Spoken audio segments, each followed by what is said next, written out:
Welcome back to Fixing My Faith. Here I am in the sea can. My name is Vern, if you're watching for the first time. And on this channel, I have been expressing my journey in fixing my faith. And in our morning discussion, my good wife and I were talking about long hair and how hair has played an important role. In fact, Jehovah's Witnesses have been monitoring people's hair, how they groom themselves for what? Since inception.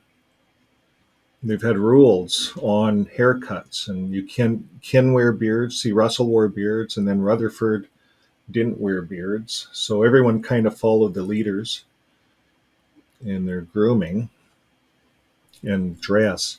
So this is a indication that the people are following men, of course. But let's talk about hair, long hair. Now, I remember when I was a young man, I was growing this long hair, and I liked my long hair. My mom wanted to cut it, and she did. And my dad wanted it cut. But then there came a time that I got to decide how long I wanted it. So I just kept growing my hair. And it grew down to my shoulders. And I kept growing my hair. I liked my hair. And I was a young man. It was in the 80s, the early 80s. So it was the in thing to have long hair. So now, what happened? Well, I met a Jehovah's Witness. And to be a Jehovah's Witness, to be recognized as one, I had to cut off my hair. I had to cut off my hair. Well, was that scriptural or was that cultish? I'm going to let you decide. So we're going to take a look at JW.org. As you can see, we're looking at the word Nazarite. It's in the Bible.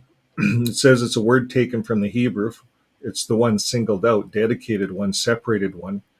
And there were two classes of Nazarites, those who volunteered and those who were appointed by God. Man or woman could take a special vow to Jehovah, live as a Nazarite for a period of time. And those voluntarily taking the vow had three principal restrictions. They were to drink no alcohol. Now, if you know anything about Jehovah's Witnesses drink a lot of alcohol, a lot of it. I was in it for 30 years, and a lot of the outings with the young people camping was about how much beer you could drink. There was a lot of drinking. And then as I got older, mingled with the elders, which you're encouraged to mingle with elders and pioneers, I found out they had wine cellars and they were making wine, and they're pioneers, so they had to make wine, but they all were drinking alcohol. Well, here it says they were to drink no alcohol. And then it says they weren't to eat any product of the grapevine. They weren't even to eat grapes. That was a restriction. And they were not to cut their hair. They were not to cut their hair. So what did Jehovah's Witnesses make you do? They make you cut your hair. If you want to be a Jehovah's Witness, you have to have a certain haircut as a man. You can't be like a Nazarite.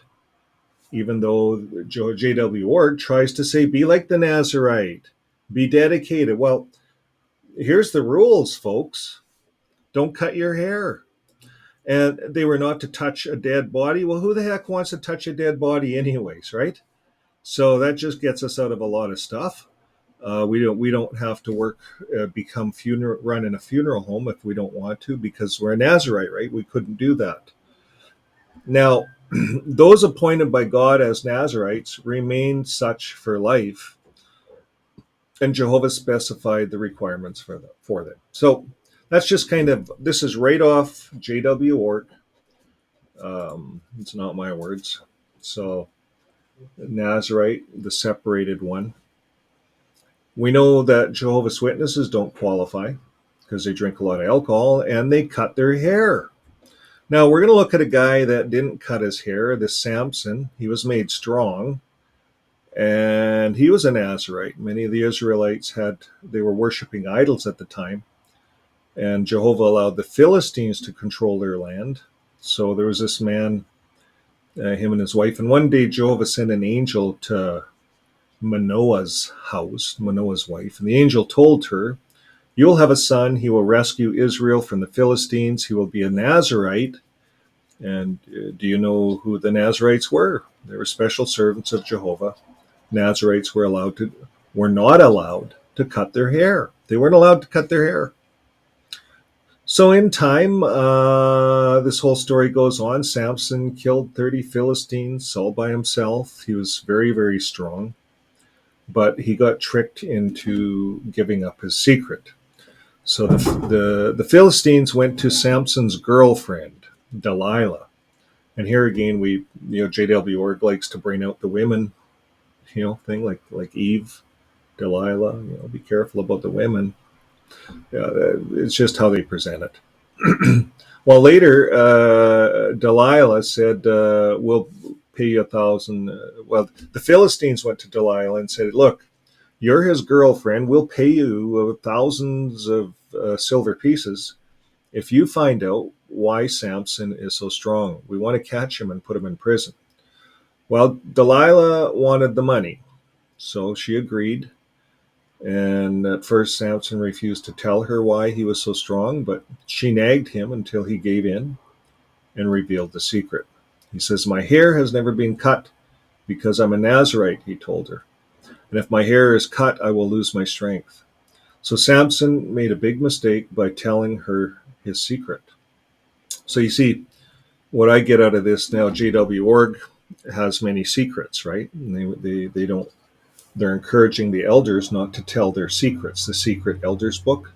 I could see them using this little illustration here. Don't tell your secret, elders. You'll be like Samson. It'd be a big mistake. It'd be like cutting your hair off. If you tell the secrets in the Secret Elder book, it will be like cutting your hair off. That's kind of what a circuit overseer would tell a group of elders. Now, Delilah immediately told the Philistines, "I know his secret. She made Samson fall asleep in her lap, and then she had someone cut off his hair." And Delilah shouted, "Samson, the Philistines are here." And Samson woke up, and his strength was gone. So the Philistines grabbed him. They blinded him. They plucked his eyes out or something. They blinded him. And they put him in prison. And one day, thousands of Philistines gathered in the temple of their god Dagon, shouting, "Our God has given us Samson. Bring Samson out. Let's have some fun with him." So they made him stand between two pillars, and they mocked him. Samson called out, "O Jehovah, please give me strength one more time." Well, by now, Samson's hair started to grow long again. So he pushed the pillars of the temple with all his might, and the whole building came crashing down, killing all the people in the temple. And Samson also died. So that's kind of the story that JW Org puts out. It's in their new lessons you can learn from the Bible book. Lesson 38, they're pitching this on. Now, when I was in it, there's another picture they have. When I was in it, we used the Bible stories. I'm going to get to that, but this is another little booklet they're pitching this on, Study Article 37. Looks like it's in the Watchtower, and they do a whole thing on this. Samson trusted in Jehovah when he was born, and they talk about Samson took advantage of Jehovah's provision. So they made it look like Samson took advantage of Jehovah's provision. I don't know how he did. Well, single-handedly he fought off a lion. So I guess he took advantage of Jehovah's provision, his strength in his hair, and he used it to help Jehovah's people fight off the Philistines. So that's what JW Org is getting at. Now, what's interesting here, folks, this is brand new stuff, this article, and they start talking. Jehovah answered Samson's cry for help by miraculously creating a source of water. And when Samson drank from it, his strength returned and he revived. That's what they have here. Apparently, this new water source still exists years later when the prophet Samuel was inspired to write the books of Judges. And the Israelites who saw the flowing water may have been reminded that Jehovah can be relied on to help his faithful worshipers in their time of need. So they have this picture here, water. It has a source of water, a guy with his hand, with water in his hand. And who do you have here? You have the governing body. This is, what is this, Jeffrey Jackson with a smirk smile, like as if he's a source of water. The guy that stands up in the Australian court and says it would be presumptuous to say that we're the chosen ones. That'd be presumptuous to say that we're it. You know, he said himself that they're not it.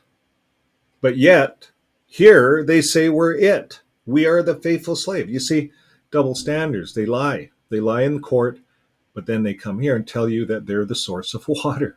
And how pompous to put their picture in there. They're the source of water. And then they show their Bible, the 2013 one.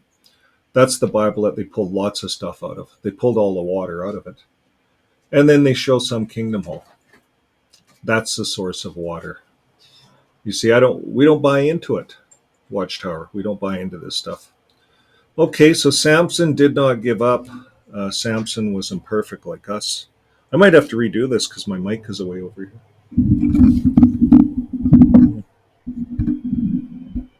There, put my mic there. Well, yeah. Then he's brought out to the party and he crumbles the place down. So they show all that, they cover it, and then they compare that to consequences of a mistake. So brothers, they say you might make a mistake, but be like Samson, pray to Jehovah, and Jehovah will give you your strength back. So where's your strength? Well, it's not in your hair, according to JW.org. It's not in your hair. So this is the Bible stories book I went through when I was teaching this to my kids. The strongest man, Samson. He looked better here, braids in his hair. He could hold a lion's mouth open. Strong guy. Strongest man who ever lived. Samson. And there's the girl, Delilah. She got the secret out of him. And then there's the end where he grew his hair back and pushed the pillars back. But they told the story a little different. They say Samson says to the boy who was leading him by the hand, "Let me touch the pillars that hold the building up." And then Samson prays to Jehovah for strength and takes hold of the pillars. "Let me die with the Philistines." And so 3,000 of them die. But that's the end of it. That's the story that I knew about Samson. But I want to talk about something else. We've talked about a Nazarite, how Nazarites do not cut their hair. It's in the Bible. We accept that. We all have accepted that. But yet, when it comes to this, turbans, so we drive down the streets. I just plugged in images of sheiks and turbans. Here's all the different images of people you might see. And you know why they wear the turban? They wrap their hair because they're like a Nazarite. They don't believe in cutting their hair. And why do Sikhs not cut their hair? Well, by not cutting it, the Sikhs honor God's gift of the hair, just like a Nazarite, right? This is in the Bible, folks. Kesh combined with the combing of hair using a kanga shows respect for God and all of his gifts, just like a Nazarite. Or like a woman without clothes, such as a man without a kesh, a turban. And when a man adorns a kesh, only then does he have full form. So just like a Nazarite. And why is it not allowed? Well, for many, long hair symbolizes their spirituality and connection to God. It gives them comfort and makes them feel a part of a community that shares their beliefs. And the turban, which holds the hair, is described by some Sikhs as their own crown, and reflects their pride in their faith, just like a Nazarite. So it's in the Bible. We should not be alarmed. We should actually look at Sikhs and some of these other religions and think like a Nazarite and think that these guys are just like a Nazarite. We should look at them a different way. We know nothing about their religion. But yet, as a Jehovah's Witness, we were taught to cut all our hair off. If you were a Sikh and you wanted to join, you'd have to cut all your hair off and become like a Jehovah's Witness. You would lose your strength in your hair, the strength of your hair. Just like when I was a kid, I had my hair. There's a certain pride in my own hair. Now, what I learned later, and this is just a side note, and I don't have any information to pull you there, but this is well known. The North American Indians were very good at tracking and hunting and finding things, finding people. And one of their secrets was their long hair. They would never cut their hair, just like a Nazarite. It was part of their honor. It was part of their gift. It was a gift, just like Samson had the power with his long hair to take over the Philistines. Well, in the indigenous tribes of North America, as the story goes,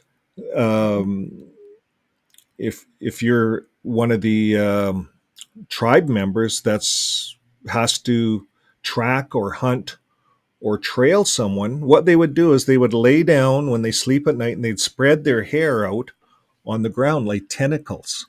And they would believe that the tentacles of the hair would communicate with the earth, and when they got up, they would know where to go. And they were really good at it in North America. So during World War II, a lot of the Indians, they said, we're really good at tracking. Let's pull them in and use them for tracking. Well, the first thing they did to become in the army, to get into the army, in the Canadian Army, they cut all their hair off. They made them look like soldiers. And when they went in to do their tracking work, they couldn't track. They couldn't find anything. And the army ended up sending all the natives home because they without their hair, they lost their power. So you see, folks, there's other stories around, and this is a well-known story here in Canada, but there's other stories around about the hair, and we read about it in the Bible. So don't let anybody dictate to you what you're going to do with your hair. You might want to wear your hair any way you want. You might want to let it grow. Okay, so what's the main point that you would take home from this Samson lesson? Well, here's what I take home. Samson, he was the strongest man. We know the story. How did he lose his power? Well, he had his power in his hair. And Delilah took away his hair. She seduced him. Now, JW org is like Delilah. They seduced us into giving up our hair for them, our strength. So if you've had other strengths besides your hair, they seduced you. They spellbound us. So once we're spellbound by their doctrine, we believe in the 9 men, we believe that they're the only chosen ones, we're spellbound. So once we're spellbound, we're seduced, and they take away our power. We're spellbound. We now give up our power. We follow the 9 men in New York. When they say you can grow a beard, you can grow a beard. When they say you can't grow a beard for the last 100 years, you could not grow a beard. Now they say you can grow a beard, so they're all growing beards. Now they say you don't have to wear a tie out in the ministry, so they're all not wearing ties.